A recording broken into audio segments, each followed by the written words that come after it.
Berita selanjutnya pemirsa, dari peristiwa kecelakaan speedboat pengantar jenazah, pihak Basarnas Sumsel menyebutkan jika setidaknya 3 orang ditemukan meninggal dunia dan 3 korban masih dalam pencarian.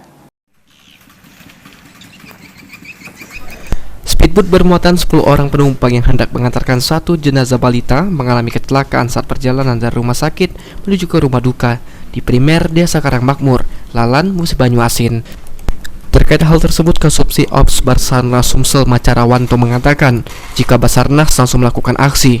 Dari peristiwa tersebut, 5 orang dalam kondisi selamat, 3 orang korban ditemukan dalam keadaan meninggal dunia, dan 3 orang lainnya termasuk jenazah masih dalam pencarian.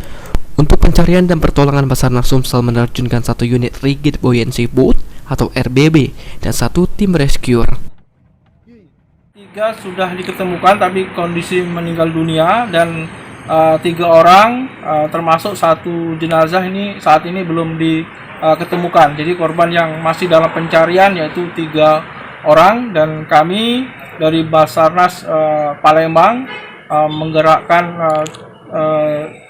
RBB, 1 unit RBB dan 1 tim rescuer untuk melaksanakan pencarian pertolongan di lokasi tempat kejadian. Hingga Minggu pagi, pencarian terhadap 3 penumpang termasuk 1 jenazah masih dilakukan di sekitaran daerah Bagan. Sementara korban yang meninggal dunia sudah dibawa kembali ke Karangmakmur, Lalan untuk segera dimakamkan. Sandi Pratama, Firman Hidayat, PAL TV.